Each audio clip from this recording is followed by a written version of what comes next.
according to function pod.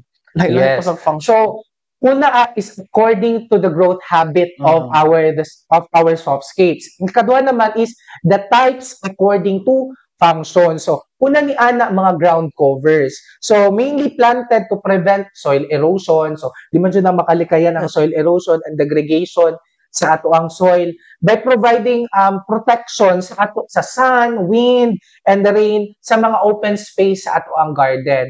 Para pod ka ng ma-avoid ang, for example, magbisbis lang ka, makakos magyapon po dyan na siya og soil erosion. So, mainly, ang function dyan ni ground cover is to cover our soil. Ana lang siya. So, usually, ang ginagamit, ana, is mga creeping plants or mga vines. Katong mga mani, mga ana. Kanang alugbati, Pwede po na to siya gamiton as ground covers. Okay.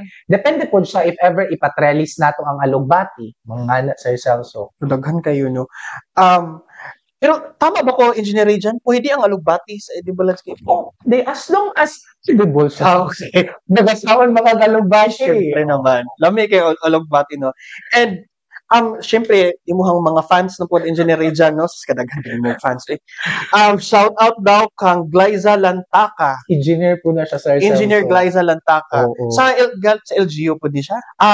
My friend from the university, nag-work siya karon sa university. Hi, Ma'am Engineer Glyza. And of course, siyempre, si Ma'am Teresita Reintar. Good morning, Ma'am. And si Jack Lloyd Dayagbil. One of our kauban nato sa start mo sa Maya program sa program. Hindi ra mo ka nagsugod. Yes, mentoring and attracting youth in agriculture. Mangayo daw siya seeds engineer. Pwede lang pamodol, Jerry, ano. And of course, shout out to sa Ma'am Rhea Mendoza. Good morning. Good morning po. And yes, more than ground covers po, na ginatawag niya edging plants, engineering. Oo. Usually, ang mga edging plants, Sir Celso, no, is usually mga bright colors siya. Gina-define niya ang atuang mga pathways or shapes sa atong edible landscaping. So, usually mga bright colors na mga kuan, di ba naman tayo mga dahon nga mga dili kay siya green yellowish color niya, no?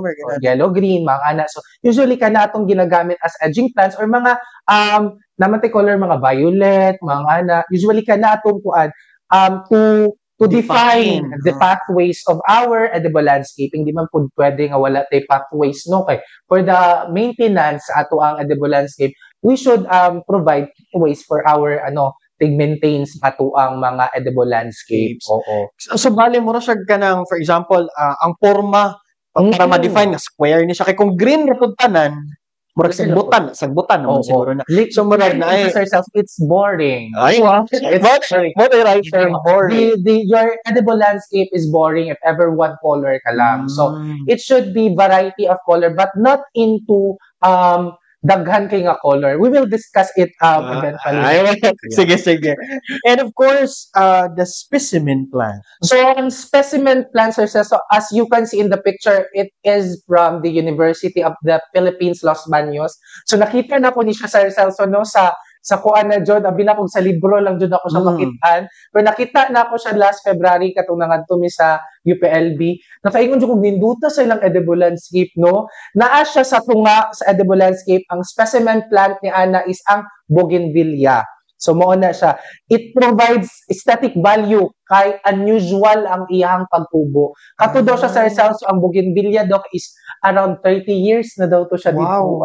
So ningkahoy na siya. Ningkahoy na jud siya kay Bali. So naa siya sa tunga sa isa ka, kung makita ninyo sa inyong screen, no, sa inyong mga phones or computers, naa sa tunga sa kuan murag gazebo ba na? Gazebo, oo, nasa tunga sa gazebo ang around 30 years old na ata, basta guwang na kay na siya nakuan na kanang bougainvillea na siya sa tunga, tapos nag-ana na siya, Sir Celso, no, ang iyang mga bulak man. Ano jud siya bulak jud, so nindot jud kaayo siya. So mo na siyang ginatawag na specimen plant. Ang iyang naka-provide siya static value, di ba? Ang isa ka goal, di ba, nato baliko na ako ang isa ka kay kagandahan. So naka-provide siya og kuan, naka-provide siya og unusual growth. So need niya og dak nga space kumbaga para ma-consider siya as a specimen plant. And of course, kung naatay ginatawag nga specimen plant, napuntay ginatawag nga accent plant. Oo. Unsa may kalahian po dani? Ang kalahian niya sa accent plant, usually kana si accent plant and specimen plant is ginahimo nato siyang focal point sa atong edible landscape. But ang iyahang kalahian is si accent plant is manageable lang ang iyahang growth. So manageable lang. So pwede ra nimo triman, gamay lang siya. Dili siya kapares diba sa bougainvillea nga. Labong siya may. Pero makuan man nato ang bougainvillea, pwede man nato siya ma-manage. But katumangon dito sa UPLB kay nindot jud kayo siya Sir Celso. Basta kung maka-visit mo dito is you should visit the edible landscape of the UPLB. Siyempre kung ma-sponsoran may kuan sa NUPAP nga pwede mo maka-visit, why not? Why not? Benchmarking Anyway, so ang next engineer dyan is kiniginatawag ay ganahan kay kuani kiniginatawag na to nga murag barrier, screen or hedge kay nakita na ako ni sa balay ni grabe kung makakuan nakabisita ko sa balay ni Sir Noel Provido sa una ay bisag miaging bulan nindot kay niyang murag kawayan ngay kayo engineer dyan so murag ginatriman lang siya so unsa pay lahi nga mga barrier engineer nga kwan sa pag-provide og security and privacy Sir Celso ginakuan pud nato ang kaning mga barrier plants or screen or hedge plants as windbreaker. So there are plants man jud is vulnerable to wind, di ba dali ra mabali. So ginagamit pud siya as pag protect against wind. So para dili kay kusog ang kuan sa imong edible landscape or mainly ginagamit po siya sa balay. Pwede ra pod nato siya gamitan og mga vines nga mga plants o nga mga mukate nga plants. Para lang ang wind na muhapak sa imong edible landscape is ma-break siya di kay kusog. Kasi mga lagpot na to yung mga herbs dito. Oo, kay tungod sa kuan kay di ba kanang kusog jud kay nga hangin mo kuan man jud ang uban plants. Pero unsa ni engineer dyan tinuod na ilang ingon nga kanang pag nadaw kawayan sa balay may anak tuluganan o nagbitin tinuod ba na siya or di pud kaayo pud na kay lisod pud kaayo nga kanang ang kung lasang na pud siguro kaya natong balay kailangan yung 3 man kailangan nato proper management gyapon sa ato ang pipe so naara gud gyapon na sa ato agad gyapon kung pabitin kanon kung pakuyan jud natong bitin na jud na all right and siyempre mao na to ang sa softscapes dirita sa hardscapes engineer dyan. So kaning mga hardscapes balik ko na ako Sir Celso mo na siya mga non-living component sa atuang landscaping. So mo na siya atong mga walkways, mga balls, spots, lights, mo na siya ang mga non-motile nga mga kuan or kung gusto kang mga motile na pod mga waterfalls mga so kana hardscapes gyapon ang tawagan ng mga trellis mga signages di ba namang good ang kuan sa ato is butangan nato mo ni siya ang kanang scientific name sa atong unsa na more na sila yung identity name tags pero ba name tags yes if you will visit then sa Makatabo Farm naapod sila edible landscape dito so murag ang nakauban ako si Hana so nakuha niya dito apod na one of our gawad saka na kanang nominee si Sir Bong Cajes. So napod siya kuan dito, napod siya edible landscape dito. So ginabutngan pud niya dito mga signages of course para makabaluta, makabisita. Makabalo mga bisita kung gusto siya nga mga kuan nga mga plants man. Gay mi kay Sir butangan nato kuan sir mga scientific names o gibutangan pud ni Sir. So kuan jud kayo learning site man pud learning site. So daghang mga estudyante nagabisita nindot to nga butangan jud nila no. And siyempre, kinakakita naman dahil nauban dito mo si Hana dito. Sige, mo niya mo ang i-volunteer kung naanay landscaping. Yes! Siya ang mag-landscape na kay nakakuha na siyang inspiration. Di ba mga Han?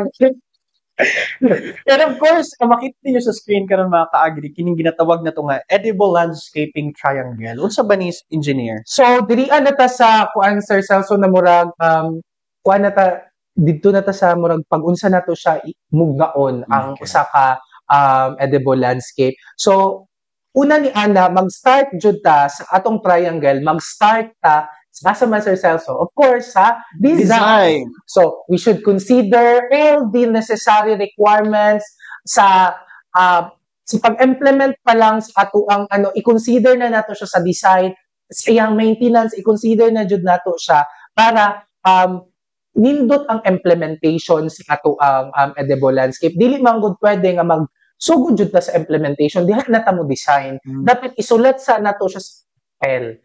Diri ang ana. Tapos i-consider pud nato sa atong design, sa design phase nato, i-consider pud nato pag unsa mo asa kang hapak sa hangin, ang kuan sa adlaw, ay para ang growth sa ato ang plants is dili ma-compromise. So ang ana. So sa implementation, dira na mag-implement, dira na ta tukod og mga trellises, dito na nato ipangbutang ang design, pangbutang ang mga plants, o sa maintenance, of course, dira na ta magdilig, sa angkuan, so ang ana siya, Sir Celso.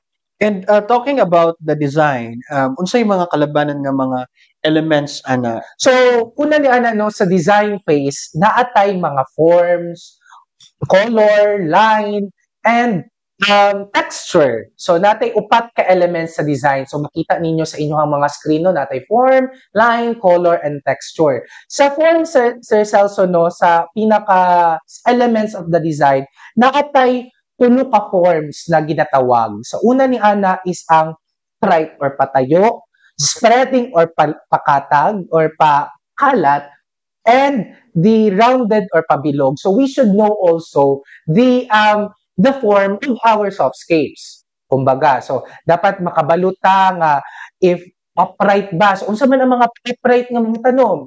Sir Celso, unsa man? Mga pa-upright, usually ang mong ginatanom sa balay nila na kay okra. Kuan mga sibuyas dahon.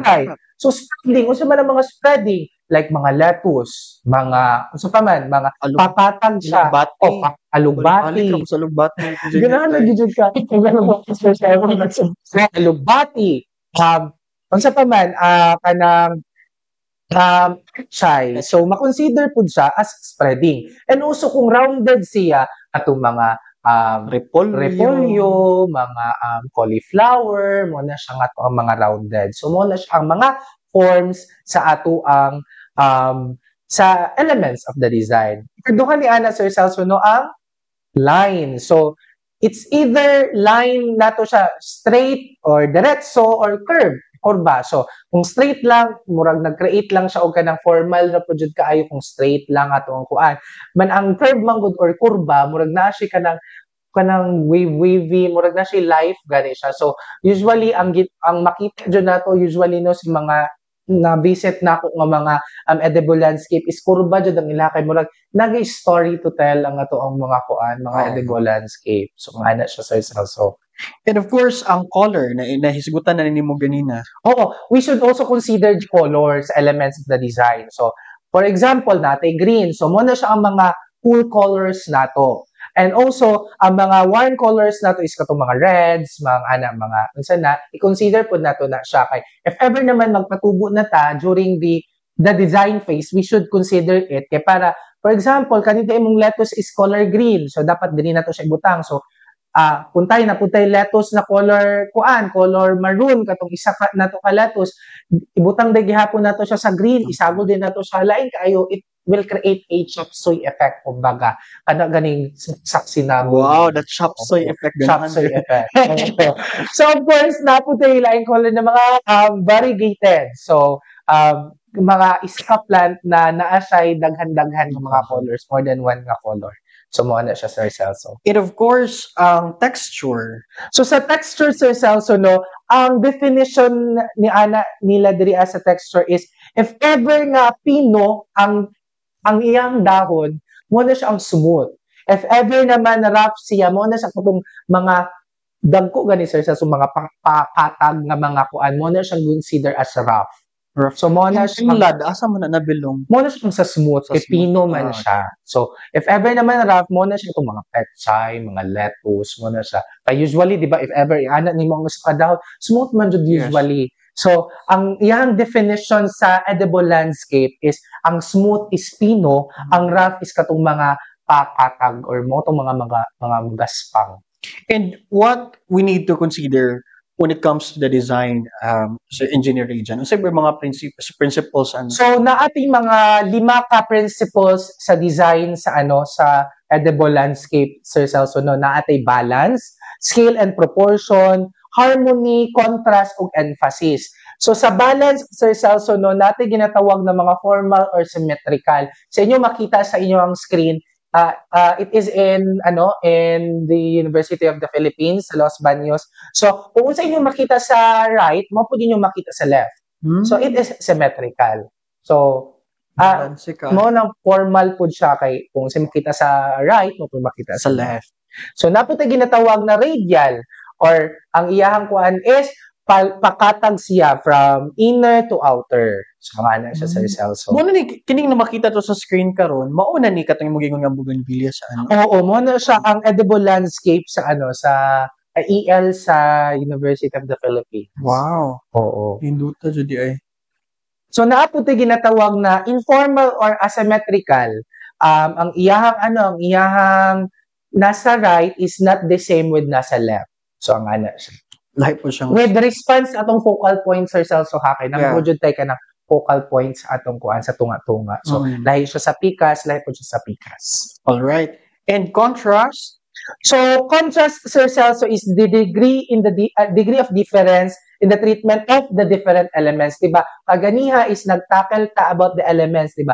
Natay colors, natay texture. So degree of contrast siya. So pinakauna nga picture ka ng green halos tanan is makita nato din is ang texture ni ana. So una is rough, diba, Sir Celso, natay rough kanang dagko nga mga dahon, at ang ikaduha is ang texture po niya is pino na pod. So na siya kanang variation. So from rough to smooth, rough na pod to smooth na pod. Ang kanina po digis sa picture nato is ang colors na pod. So ang una is warm colors, ang sunod na pod is cool colors. Tapos ang iyang gikuan na pod niya nga is ang kadang warm colors ato ang pat na gigamit. Tama, no? Oo. So pansin ako, so dili lang dito sa katong pagka-pino ni and kuan basta colors po di ay gavari po siya. Oo. And of course, kining scale and proportion. So sa scale and proportion, no, is mahatag siya og sensation of the bigness or the smallness within the space. So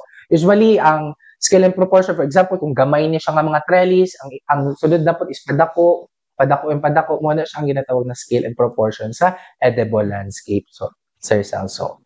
And emphasis mo ni pareha katong ganina sa UP. Ang iyahang emphasis dito, Sir Celso, is katong gazebo nila nga naay kuan mo to ilahang emphasis or the focalization sa ato ang edible landscape. So we should identify then during the design phase our focalization. Kaya para naatay ka ng emphasis gani nga mura na siya og katong ginagamit as focalization is katong mga accent plant or katong mga kuan gani nga plants like kanang specimen plant. Oo, specimen plant nga kanang makakuan ka wow. Wow effect. Wow effect, Sir Celso. So mo nang ginagamit nato as emphasis. Or pwede naman atong emphasis is gazebo, pwede naman din ganyan. So not necessarily nga plant atong focalization, but hardscape po pwede po siya hardscape. Like butang ko dito ribulto mga inana. Pwede ka nang kuan ribulto nga, pwede to ka nang atong ibutang is fountain. Tama nindot po siya. And ginatawag daw harmony. So isa sa pinaka-importante, Sir Celso, no, ang harmony sa ato ang edible landscape. Dapat di na siya mawala dyan sa ato ang edible landscape. Kaya if ever mawala si harmony, kapabalik ko na ako, it will create a chop suey effect. Oo. So it is a consideration of all principle of the design and the elements of the design. Ang pagkuan siya para a pleasing relationship within all the different parts of the design making process. So mo na siya murag ang holistic approach should be harmony. Naka-harmony ang kanang atong mga plants, dili nga kanang butang, so ang ana